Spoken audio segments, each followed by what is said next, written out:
This channel does not promote any violent, harmful, or illegal activities. All content provided by this channel is meant for an educational purpose only.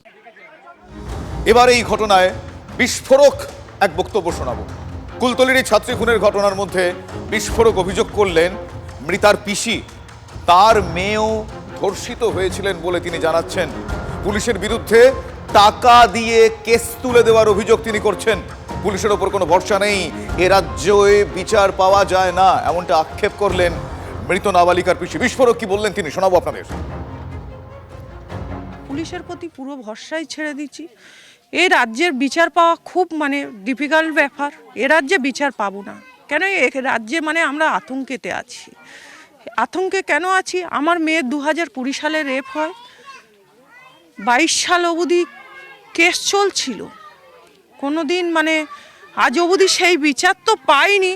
দিনের পর দিন opposite পার্টির এমন অত্যাচার, দিনের পর দিন আমাদের কাছে ফোন আসে। আমরা তো আতঙ্কে থাকি, আমরা ঠিক মতন বেরোতেই পারি না। আমার বাচ্চা সুসাইড করতে তাকে বাধ্য করালো হলো। আমার বাচ্চা মরে গেল, তারপরে আমরা কোনো বিচার পেলাম না। থানার মধ্যে হ্যারাসমেন্ট, তারপরে আমাদের ঘরের জিনিসপত্র ডাকাতিও করলাম। আমরা লাস্ট কেস করব বললাম, আমার বলছে 1.5 লাখ টাকা নিয়ে নিন, নিয়ে আপনি কেটে পড়ুন। এই কে বলেছিল? নন্দপুরের থানার বড়বাবু বলেছিলেন। যাবতীয় নথিপত্র আমার সমস্ত কিছু একদম লোপাট করে দিয়ে আমার বাচ্চা শেষ, আমার 9 লাখ টাকা শেষ। এ রাজ্যের উকিল কি দালাল তারও চিনি না।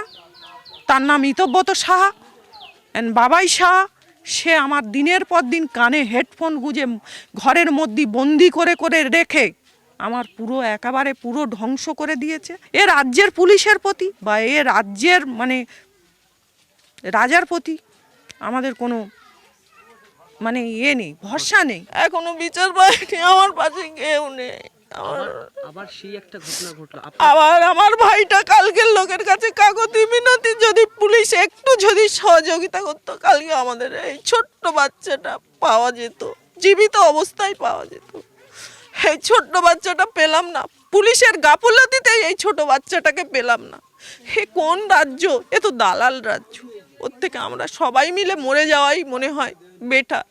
আমরা তো মানুষের রূপে বেড়াচ্ছি, মানুষ নেই আর। কালকে আমার ভাই এ থানায় থেকে বলছে এটা আমাদের আন্ডারে নয়, জয়নগর থানা থেকে বলছে এটা কুলতলি থানার আন্ডার করতে করতে আজকের আমার ভাইয়ের বাচ্চাটাকে পুরো থেঁতা বিথত করে দিল।